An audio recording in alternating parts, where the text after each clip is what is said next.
la bofetada no fue lo peor. Lo peor fue ver a mi hijo bajar la mirada, y escoger el orgullo de su esposa antes que la dignidad de su madre.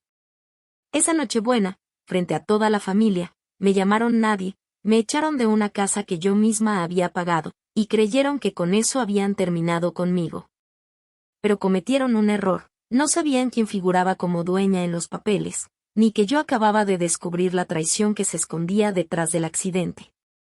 Mi nombre es Elena Ríos, tengo 63 años, fui enfermera de urgencias durante 3 décadas, y esa noche entendí algo. Hay heridas que no se curan con disculpas, se curan con justicia. Quédate hasta el final, porque lo que ocurrió después no solo destruyó máscaras, destapó una infidelidad, una estafa, y el derrumbe total de una reina de apariencias. La cena olía a romero, canela y pavo recién salido del horno. Las luces cálidas del árbol se reflejaban en copas de cristal que no eran mías, y la casa, una casa grande en el exclusivo residencial Mirador, en las afueras de Monteverde, parecía sacada de una revista. Lo irónico, yo la había pagado, y aún así, esa noche, me hicieron sentir como una intrusa. Había más de 20 personas. Primos políticos, amigos de la clínica, vecinos elegantes, gente que hablaba fuerte y reía como si estuviera actuando para una cámara invisible. Yo caminaba entre ellos con una bandeja de vino, intentando ayudar sin estorbar, como tantas veces lo había hecho en mi vida, en hospitales, en funerales, en cumpleaños, en todo lo que sostuve sola. Mi hijo se llama Mateo. Tiene 36 años y es médico, algo de lo que siempre estuve orgullosa. Su esposa, Clara, es administradora y maneja el consultorio donde él trabaja, la Clínica Horizonte. Y la madre de Clara. La madre de Clara es Ofelia Salcedo. Ofelia no caminaba, desfilaba. Vestido claro, joyas brillantes, una sonrisa que parecía pintada con esmalte. Desde que llegó, se dedicó a contar historias sobre sus viajes, sus propiedades, sus contactos. Y cada vez que yo aparecía en su campo de visión, me miraba como si yo fuera una mancha en una alfombra costosa. «Ay, Elena, tú sí que eres resistente», me dijo esa noche, saboreando la palabra como veneno. 30 años de enfermera, qué vida tan dura. No admirable. No valiente. Dura, como si fuera un castigo que yo merecía. Yo respiré hondo, me tragué el orgullo y seguí sirviendo, porque mis nietos estaban ahí. Luca, de 6 años, y Emma, de 8, corrían por la sala con gorritos navideños, felices, ajenos a la atención de adultos.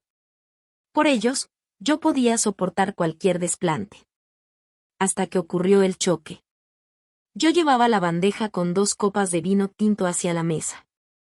Ofelia giró bruscamente sin mirar, como si el mundo tuviera la obligación de abrirle paso. Nuestros cuerpos se toparon, y el vino se volcó directo sobre su vestido marfil. El tiempo se estiró como una goma. Ofelia bajó la vista al manchón rojo, y levantó la mano. El golpe me atravesó la mejilla con un sonido seco, brutal. El comedor quedó en silencio de inmediato, como si el aire se hubiese apagado. «Mire por dónde va», gritó. «Usted no es nadie. Nadie». Esa palabra me quemó más que la bofetada.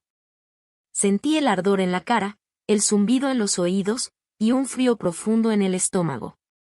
Yo, que había visto sangre y muerte en urgencias, que había consolado a familias enteras, no pude defenderme de un golpe en plena Nochebuena. «Señora Ofelia, fue un accidente», alcancé a decir, con la voz temblándome. «¿Accidente?», se burló. «Es torpeza. Y además, ¿sabe cuánto costó esto?». Busqué a Mateo con la mirada. Mi hijo. Mi único hijo. Esperé el reflejo de siempre, su protección, su mamá, ¿estás bien? Pero lo que vi fue incomodidad. Como si yo fuera el problema logístico de una fiesta perfecta. «Mamá», dijo al fin, apretando la mandíbula.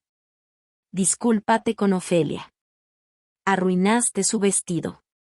Sentí que el suelo se movía. «¿Disculparme? ¿Por qué?». susurré.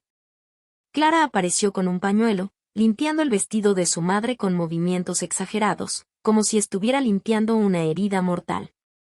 Y sin mirarme de verdad, soltó. Doña Elena, usted ya no está para estas cosas. Debería sentarse. No es una niña. Yo no era una niña. Era la mujer que vendió su casa para que Mateo estudiara. La mujer que trabajó turnos dobles. La mujer que firmó préstamos para su clínica. Pero allí, frente a todos, me redujeron a estorbo. Mamá, basta, Mateo me cortó, nervioso. ¿Te vas a poner a discutir? ¿Te disculpas si seguimos, oh? Ofelia sonrió como si ya hubiera ganado. Se va, agregó Clara, tan suave que parecía un consejo. Para que no incomode. El silencio era un monstruo. Nadie dijo nada. Ni un tío. Ni un primo. Ni un oye, eso estuvo mal. Solo miradas, lástima, incomodidad, miedo a quedar mal con los importantes. Emma, mi nieta, quiso correr hacia mí, pero Clara la detuvo con una mano firme. Lucas se quedó quieto, apretando un juguete, con la boca abierta. Tragué saliva. Me ardían los ojos. Pero entonces, algo dentro de mí, algo cansado de agachar la cabeza, se levantó. No voy a disculparme por un accidente, dije, con una calma que yo misma no sabía que tenía. Pero sí, Mateo, tienes razón en algo. Me voy. Tomé mi abrigo. Sentí las lágrimas caer, calientes, sin permiso. Mateo no me detuvo. Clara siguió con su cara de paz. Ofelia sostuvo la victoria en la sonrisa. Salí el frío de Monteverde y la puerta se cerró atrás de mí. Y en ese golpe final, el que dio la puerta, se quebró algo que ya venía agrietado desde hacía años. Pero antes de subir al coche, me detuve un segundo. Miré la casa. Y pensé, con un hilo de rabia que me sostuvo el corazón. No tienen idea de a quién acaban de llamar, nadie, punto. Y lo peor, aún no sabía que esa Nochebuena era solo el inicio. Esa noche, mientras conducía, un recuerdo me golpeó, el día que firmé una escritura, y el detalle que ellos habían olvidado. Las luces navideñas de las calles se volvieron manchas borrosas por mis lágrimas. Conduje mi viejo sedán gris como si estuviera atravesando una tormenta, aunque el cielo estaba limpio. La tormenta estaba dentro. Me detuve en una estación de servicio, porque no podía ver. Me apoyé sobre el volante y lloré como no lloraba desde el funeral de mi esposo. Mi esposo se llamaba Rafael. Murió cuando Mateo tenía 8 años. Un choque tonto, un camión distraído, lluvia y mala suerte. Yo tenía 27. Una viuda joven con un niño y deudas que yo no había elegido. Al principio pensé que me hundiría. Pero la vida no me dio permiso. Conseguí trabajo como auxiliar en el Hospital San Gabriel, estudié de noche, me certifiqué. Hubo semanas en las que dormía 2 horas, comía una manzana y un café, y aún así sonreía frente a Mateo como si todo fuera fácil. Mamá, cuando sea grande te voy a comprar una casa enorme, me decía él, abrazándome. Y yo le creía. No porque quisiera la casa, sino porque esa promesa era amor. Mateo creció brillante. Le gustaba la ciencia, la anatomía, los libros que olían a biblioteca vieja. Cuando terminó el colegio, quiso medicina. Y cuando no pudo entrar al programa que quería, lo vi desmoronarse en silencio, tragándose el orgullo. Yo vendí mi casa. La casa donde marcaba su altura en una pared. La casa donde Rafael todavía estaba en cada rincón. La vendí para pagarle la universidad y un departamento pequeño para mí. No puedo dejar que hagas esto, me dijo Mateo, llorando. Es demasiado. Es mi forma de amarte, respondí. Tú vas a salvar vidas. Yo ya salvé una, la tuya, cada día. Se graduó con honores. Yo fui con mi uniforme del hospital, porque salía de turno. No me importó parecer pobre. Me importaba verlo en su toga. Y entonces apareció Clara. Clara era preciosa, inteligente, elegante. Su mundo estaba lleno de palabras como inversión, contactos, branding. Me sonreía con cortesía, pero su mirada me evaluaba como quien revisa un mueble usado. Y luego apareció Ofelia, como una sombra con perfume caro. Desde la primera cena, Ofelia habló de su difunto esposo como si fuese un rey, y de sí misma como la heredera natural de lujo. Cuando yo mencioné que trabajaba en urgencias, ella dijo: ¡qué noble! El personal de hospital siempre es tan sacrificado. Personal. Como si yo fuera parte de un servicio, no una mujer. Mateo cambió poco a poco. No de golpe. Los cambios peligrosos nunca son bruscos, son suaves, constantes, casi invisibles. Mamá, deberías modernizarte, me decía. Clara conoce una diseñadora que podría arreglar tu departamento. Arreglar. Como si mi hogar estuviera roto. Cuando se comprometieron, yo quise que empezaran bien. Con estabilidad. Así que compré la casa del residencial Mirador como regalo de boda. Sí, esa misma casa de donde me habían echado. Mi abogado, Esteban Aguilar, me aconsejó algo que en ese momento me pareció exagerado. Elena, pon la propiedad a tu nombre. Dals un comodato. Protege tu inversión. Yo discutí. Es mi hijo, dije. Mateo jamás me haría daño. Firmé igual. Por si acaso. Y después lo olvidé, como se olvidan las cosas cuando una vive creyendo que el amor familiar es un contrato eterno. También invertí en la Clínica Horizonte, mis ahorros de retiro, 45,000 que guardé durante años. Es para que tengas ingresos cuando te jubiles, me prometió Mateo. Para nuestro futuro. Nunca vi un solo peso de retorno. Yo asumí que reinvertían, que era normal. Confié. Me dio orgullo ver el letrero de Dr. Mateo Ríos en una placa dorada. Pero esa noche, en la estación de servicio, comprendí algo aterrador. Había construido un castillo para ellos, y me habían puesto afuera como a una extraña. Volví a encender el coche y conduje hacia mi departamento en el centro de Monteverde. Las calles estaban vacías. Familias juntas. Risas detrás de ventanas. Y yo sola, con la mejilla ardiendo y el corazón lleno de preguntas. Cuando llegué, subí las escaleras como un fantasma. Abrí la puerta. Y el árbol artificial, con sus luces parpadeantes, me pareció una burla. Me senté en el sofá, miré los regalos que había comprado para Luca y Emma, y algo cambió. No fue solo tristeza. Fue una claridad fría.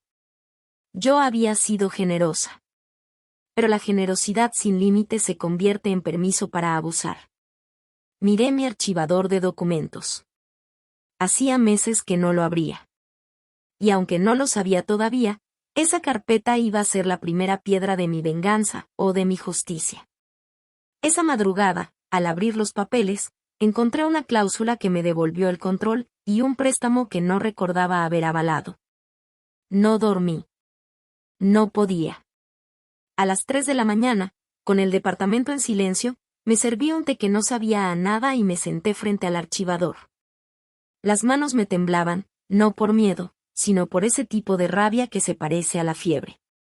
Saqué carpetas, Casa Mirador, Clínica Horizonte, ahorros, testamento. Todo estaba ordenado, porque así sobreviví siempre, con orden. La primera hoja que leí fue la escritura. Y ahí, en letras formales, frías, irrefutables, decía mi nombre. Elena Ríos, propietaria única. El comodato les permitía vivir allí, pero yo podía revocarlo con aviso previo. Sentí que el corazón me golpeó las costillas. No era la clase de poder que una madre quiere tener sobre su hijo. Pero era poder. La segunda carpeta fue la de la clínica. Encontré el contrato de sociedad. Y por primera vez, lo leí de verdad. No por encima, no confiando en lo que me explicaron. 45% de participación. Casi la mitad. Yo había sido una socia muda. Nunca pedí balances. Nunca asistí a juntas. Nunca pregunté por dividendos. Porque pensé que el amor era suficiente garantía. Y entonces vi algo que me heló la sangre. Un documento de aval bancario. Una línea, garante solidaria. Yo recordaba haber firmado un crédito pequeño para equipo médico, sí, pero allí figuraba una cifra distinta, con renovaciones, con anexos. Había más deuda de la que Mateo me contó. Las promesas de ingresos pasivos se me atragantaron en la memoria. Me levanté y caminé por el departamento. Miré una foto vieja, Mateo de niño, sin un diente, abrazándome. Yo con uniforme del hospital, ojeras, sonrisa real. ¿De en qué momento dejaste de verme? Susurré. Al amanecer, llamé al abogado Esteban Aguilar. Era Navidad, pero él contestó rápido, como si hubiera sabido que tarde o temprano yo lo llamaría. Elena, ¿estás bien? Preguntó. No, y necesito verte hoy. Hubo un silencio. Tráeme todo. Escritura, contrato, avales. Te espero a las 10. Me bañé, me vestí como si fuera a una audiencia, no a una reunión. Traje azul oscuro, cabello recogido, maquillaje discreto para disimular ojeras. No quería verme derrotada. Ya me habían humillado suficiente. En el despacho, Esteban revisó los papeles con sus lentes puestos, serio, metódico. A medida que avanzaba, su expresión se endurecía. Elena, legalmente, puedes revocar el comodato. Puedes exigir auditoría. Puedes convocar asamblea como socia mayoritaria parcial. ¿Mayoritaria parcial? Con 45% no manda sola, pero sí puedes bloquear decisiones y exigir transparencia. Y, se detuvo, esto del aval, está mal explicado. ¿Qué significa? Significa que si ellos están haciendo movimientos sin informarte, te están exponiendo. Y lo más grave, podría haber desvío de fondos. El aire se me quedó corto. ¿Me están robando? Y no lo afirmo aún. Pero algo aquí huele raro. Y cuando algo huele raro, se investiga. Yo pensé en la bofetada. Pensé en Ofelia llamándome nadie. Pensé en Mateo pidiéndome disculparme. Quiero actuar, dije. Esteban respiró hondo. Paso 1. Notificación de terminación del comodato. 30 días. Paso 2. Solicitud formal de auditoría y convocatoria a asamblea extraordinaria.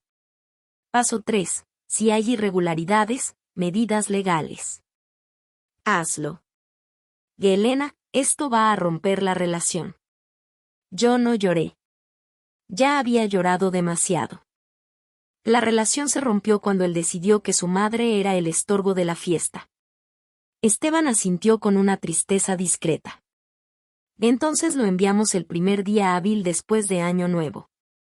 Para que todo sea válido. Salí del despacho con un nudo en el pecho. Porque por más firme que estuviera, seguía siendo madre. Y dolía. De regreso, pasé por una iglesia pequeña por impulso. No era devota, pero necesitaba silencio. Me senté en una banca y cerré los ojos. Si estoy equivocada, dame una señal, murmuré.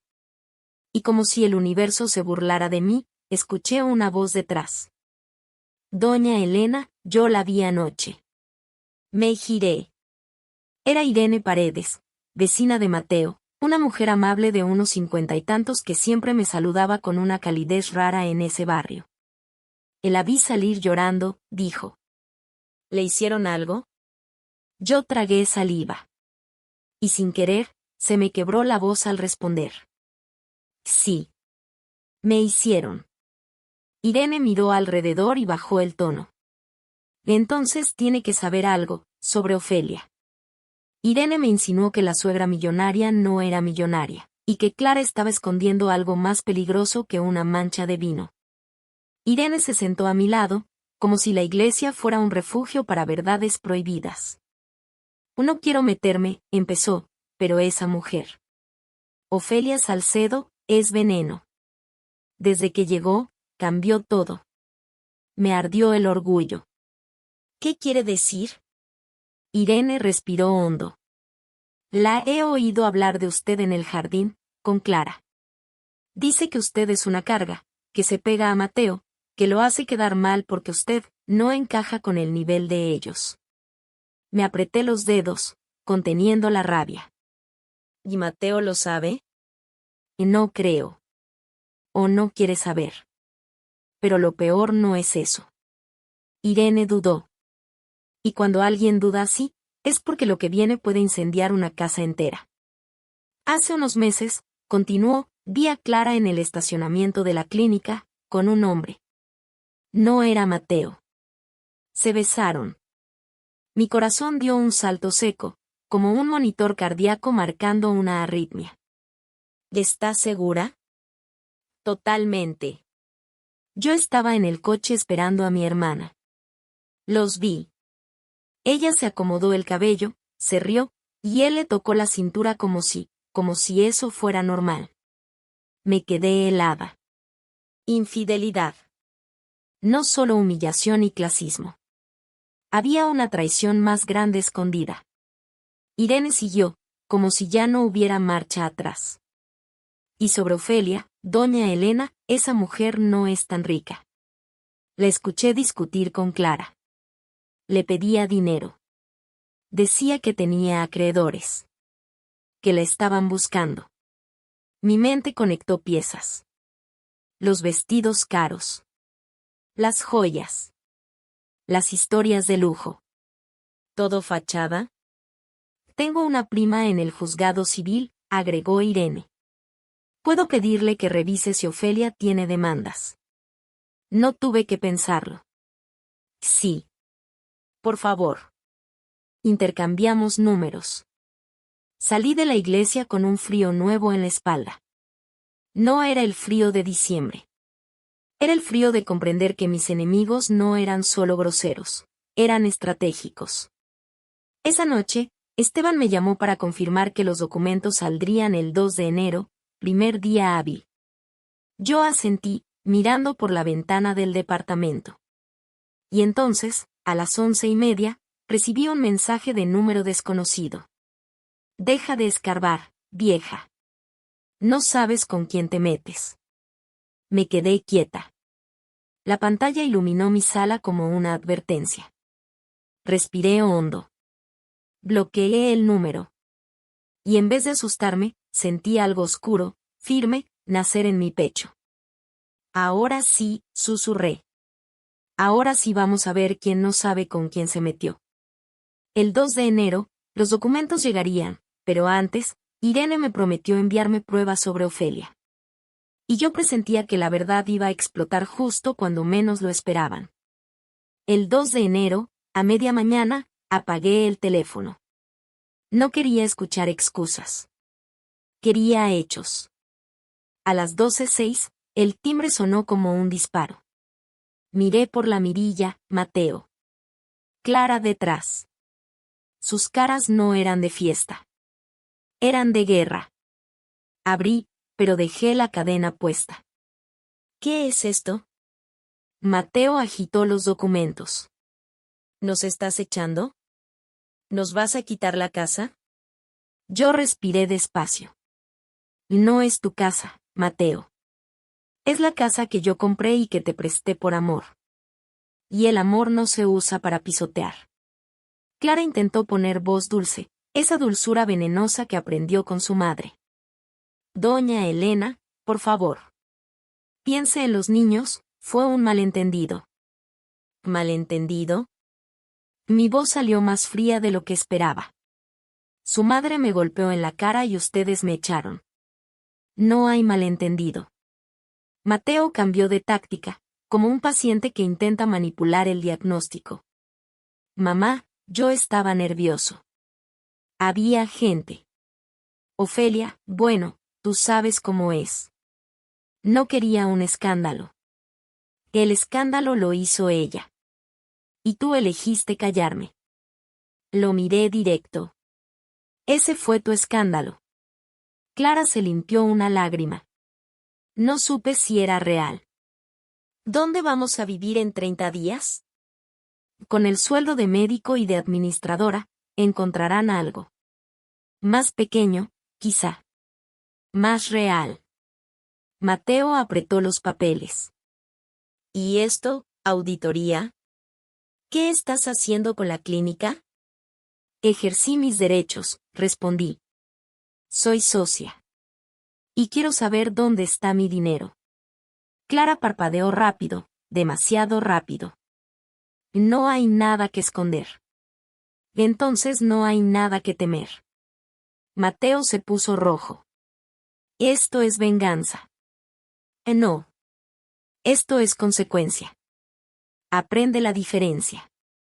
Clara levantó la voz por primera vez. Usted está teniendo una crisis. ¿Necesita ayuda? Me reí. Una risa seca.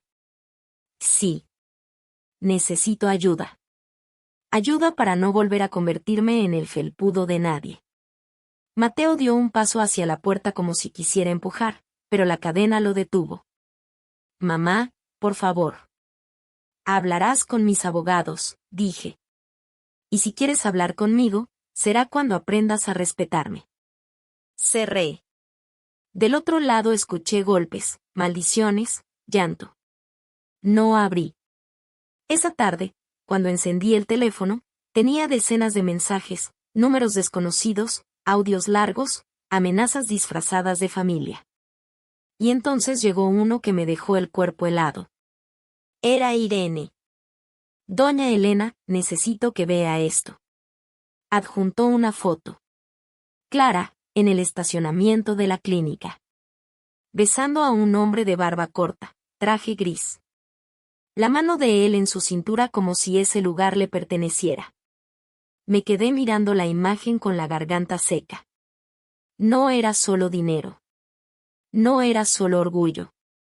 Había infidelidad. Había mentira. Y yo tenía en mis manos la primera prueba. Irene me dijo el nombre del hombre, y cuando lo escuché, entendí que la auditoría iba a destapar algo mucho peor. El hombre de la foto se llamaba Bruno Ledesma. Irene lo identificó porque lo había visto entrar y salir de la clínica muchas veces.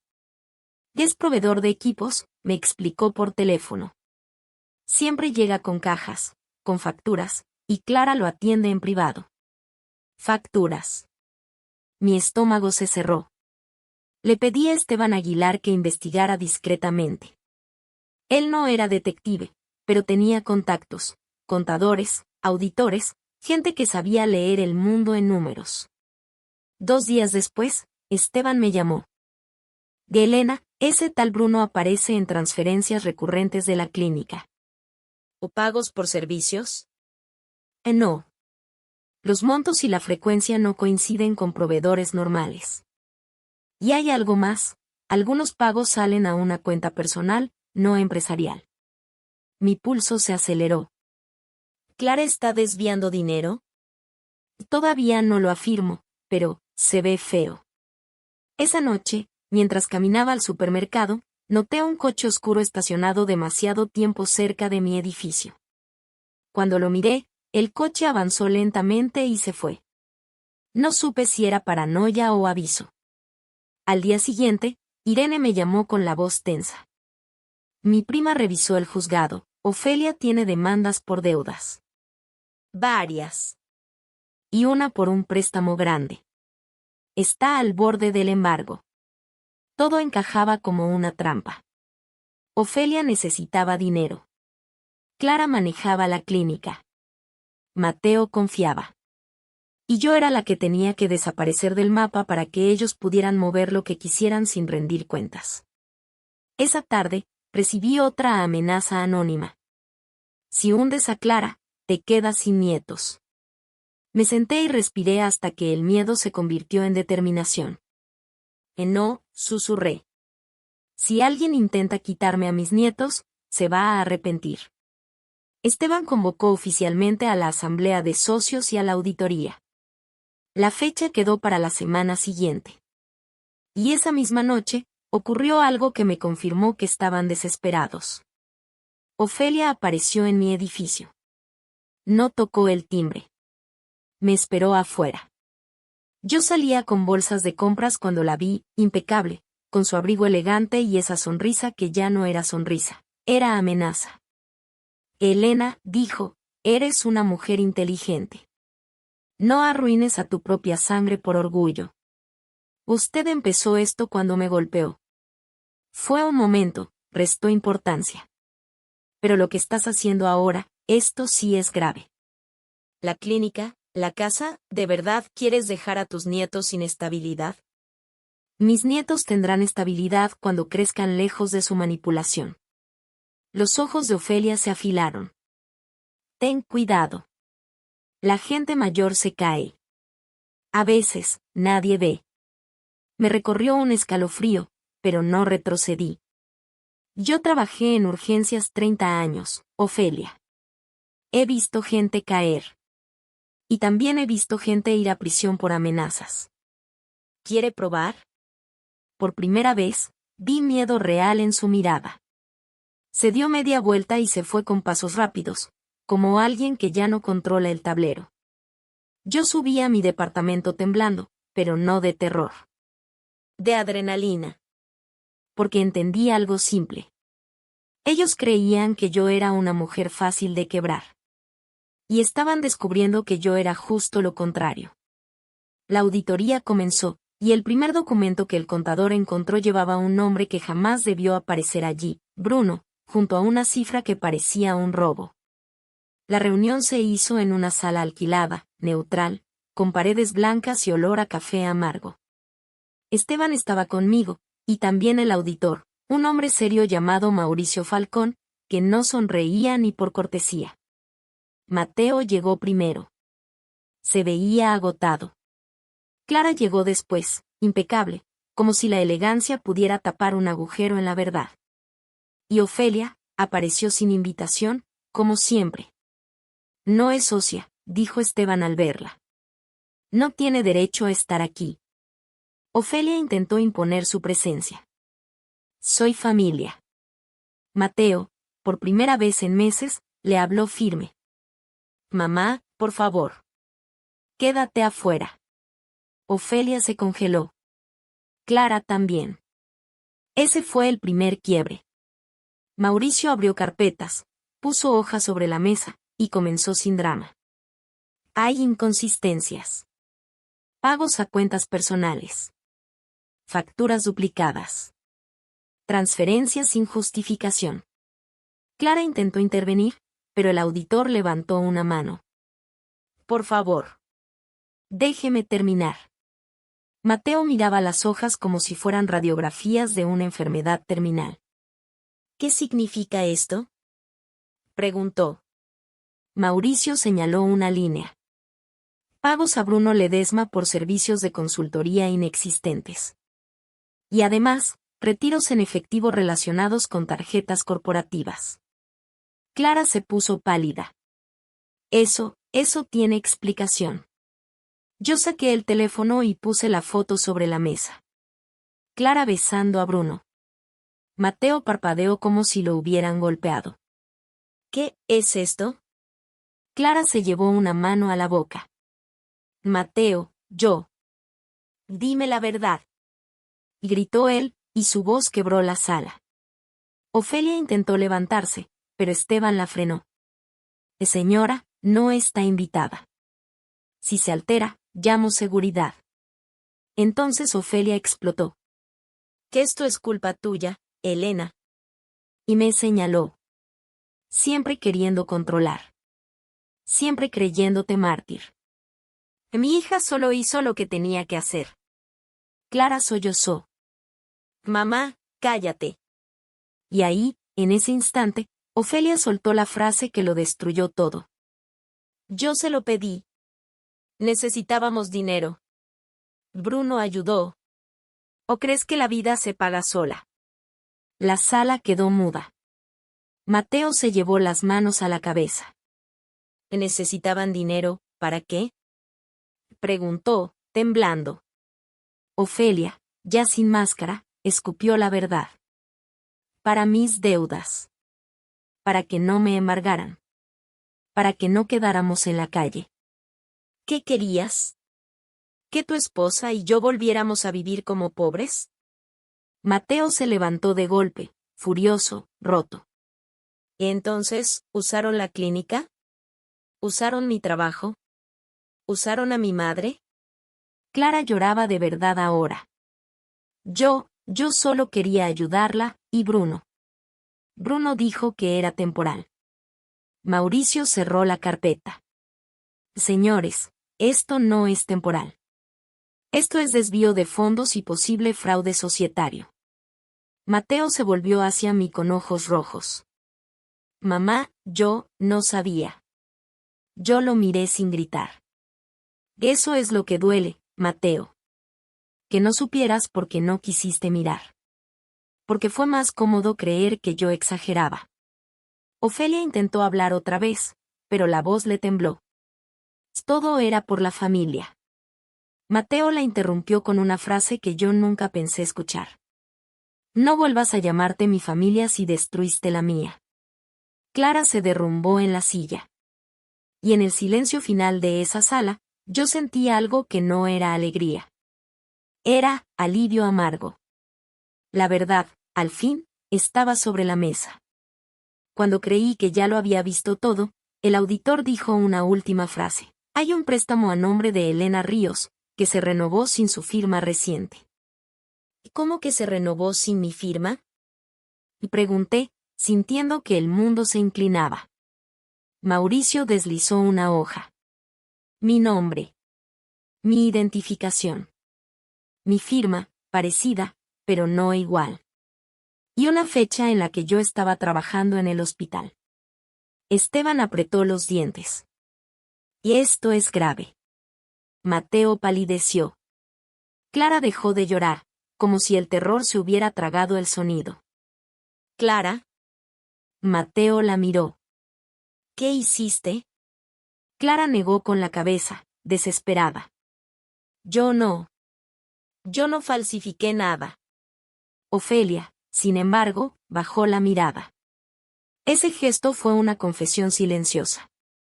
Esteban habló con frialdad profesional. Si alguien falsificó firma para renovar un préstamo, hablamos de delito penal.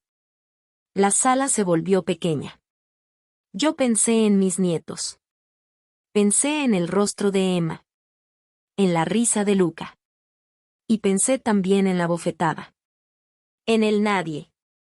Mateo se acercó a mí lentamente, como cuando un hijo se acerca a una madre después de romper algo valioso. Mamá, yo te fallé. Susurró. Y ahora, no sé cómo reparar esto. Yo lo miré. Y a pesar del dolor, vi al niño que una vez me prometió una casa enorme. Vi a un hombre manipulado, sí, pero también responsable de sus decisiones.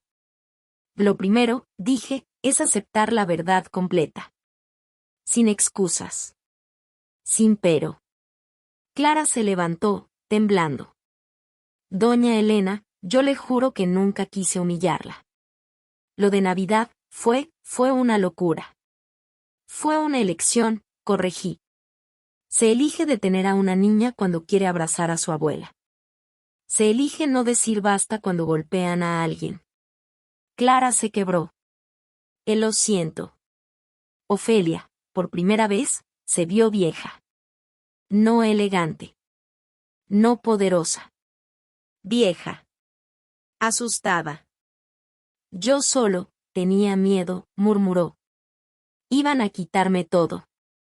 Y por ese miedo, le respondí, me quiso quitar a mí mi dignidad. Esteban me pidió hablar aparte. Salimos al pasillo. Elena, tienes dos caminos, dijo. Civil, exigir devolución, liquidación o plan de pago. Penal, denunciar falsificación, fraude. Eso puede llevar a cárcel. Sentí un peso en los hombros. Y si denuncio, mis nietos pierden a su madre.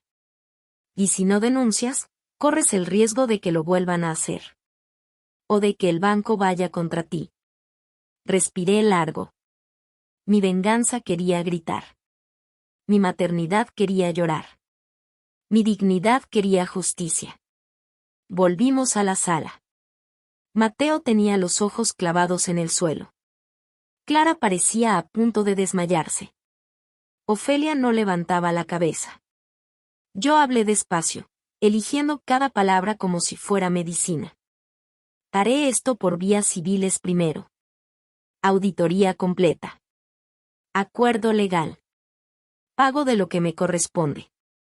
Y la casa la desocupan como dice la notificación. Mateo asintió, roto. Lo entiendo. Pero una cosa, agregué, mirando a Clara y a Ofelia, si descubro que mi firma fue falsificada, si el banco confirma fraude, entonces no habrá primero. Habrá denuncia. Ofelia tragó saliva. Clara susurró. Él lo aceptó. Mateo se acercó un paso. ¿Oí mis hijos? Preguntó. ¿Vas a dejar de verlos? Esa pregunta me atravesó el pecho. A mis nietos no los castigo. Los amo. Pero ustedes tendrán que aprender que el amor no es permiso para romper a alguien. La reunión terminó con un acuerdo preliminar. Plan de pago, devolución de fondos, restricciones administrativas, y una condición: Clara no manejaría sola la contabilidad. También, Mateo pidió que Ofelia no volviera a meterse en la clínica. Ofelia se fue sin despedirse. Y Clara salió como un fantasma. Mateo se quedó atrás y me miró con lágrimas. Mamá, ¿algún día vas a perdonarme? Yo no mentí. No lo sé. Pero si quieres una oportunidad, empieza por defenderme aunque te incomode. Mateo asintió. Y en ese momento, el teléfono de Esteban vibró. Leyó un mensaje del banco, y su cara cambió. Elena, el banco quiere verte mañana. Dicen que el préstamo no es el único. Sentí el mundo apagarse un segundo. Si había otro préstamo, entonces esto no era solo abuso familiar, era una red completa. Y la pregunta era, ¿quién más estaba metido? El banco confirmó el horror. Existía otro documento, un refinanciamiento ligado a la clínica. Yo figuraba como respaldo en una parte por haber sido garante en el inicio, pero las actualizaciones debieron notificarse formalmente. No lo hicieron. Esteban presionó. Amenazó con demanda al banco por procedimientos irregulares. Y eso los puso nerviosos. Aceptaron renegociar bajo condiciones claras y con mi consentimiento real. Mientras tanto, el comodato siguió su curso. Mateo y Clara intentaron retrasarlo con un abogado. No podían ganar, pero podían alargar el drama. Yo aguanté. Durante esas semanas recibí cartas de los niños. Mensajes que olían a culpa manipulada. Pero también recibí algo que me hizo llorar distinto, una nota real de Emma, con letra torcida. Abuela, ¿estás enojada conmigo? Yo te extraño. Te hice un dibujo. Ese dibujo me partió en dos. Fui a terapia. Sí. Porque la gente cree que la terapia es para locos. No. La terapia es para quienes no quieren seguir heredando dolor. A finales de enero, Mateo y Clara se mudaron. No hubo show. Solo cajas, un camión, silencio. La casa se vació como se vacían los lugares cuando se muere una ilusión. Yo no estuve presente. No quería ver su vida salir de una casa que yo compré con mi vida. Puse la propiedad a la venta. La vendí bien. El mercado estaba alto.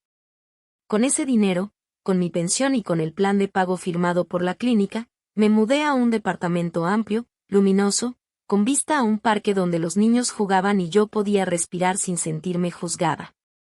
¿Y Ofelia? Ofelia cayó. Las demandas la alcanzaron. La bancarrota dejó de ser rumor y se volvió noticia en el vecindario. Sus amigas desaparecieron. Sus joyas se vendieron. Terminó viviendo en un departamento pequeño, lejos del residencial Mirador, sin su corona de apariencias. Clara cortó relación con ella, al menos en lo visible. Mateo, por primera vez, puso límites reales. La clínica sobrevivió, pero con cicatrices, nueva contabilidad, auditorías trimestrales, y una regla que yo exigí: si mi nombre aparece en un documento, yo lo veo antes. Mateo me escribió cartas. No mensajes rápidos. Cartas. Como si entendiera que hay culpas que no entran en una pantalla. No pedía que todo fuera como antes.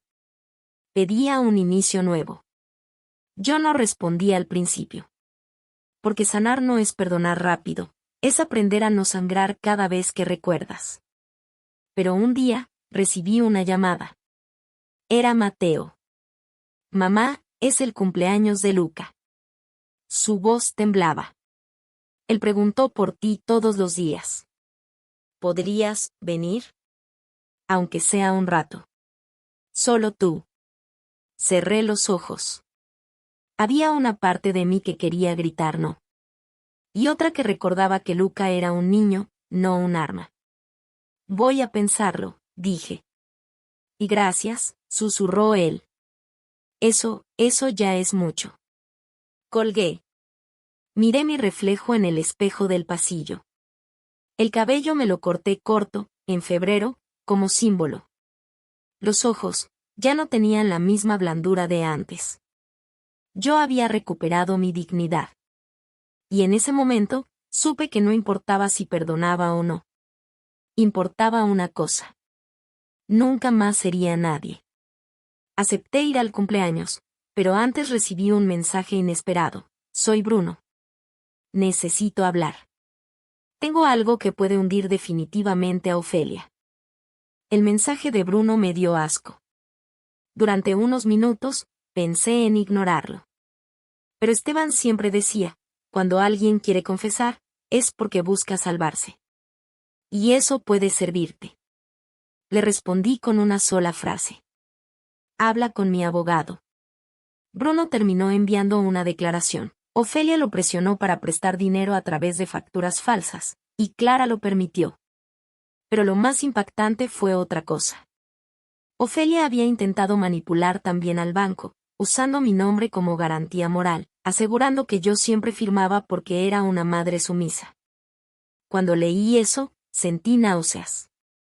No por la frase. Por la certeza de que Ofelia me había estudiado. Me había catalogado. Y se equivocó al final, sí, pero el daño ya estaba hecho. El cumpleaños de Luca fue en un salón sencillo. Globos, pastel, niños corriendo. Nada de lujo fingido. Y tal vez por eso, se sintió más real. Mateo estaba allí, pero mantuvo distancia. No intentó abrazarme ni forzar conversación. Solo me miró con respeto, como si entendiera que yo estaba probando el terreno.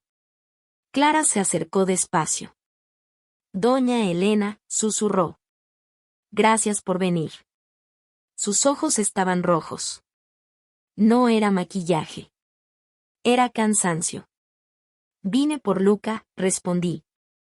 Lo sé. Tragó saliva. Y, lo siento. De verdad. Yo, me dejé llevar por mi mamá. Y por mi miedo. El miedo no justifica la crueldad, dije sin gritar. Pero sí explica por qué alguien se pierde. Clara asintió, llorando en silencio. Emma se me lanzó a los brazos y me abrazó fuerte, con esa fuerza de niña que no entiende el orgullo de los adultos. Abuela. Pensé que no venías. Y dijo casi sin aire. Aquí estoy, mi amor.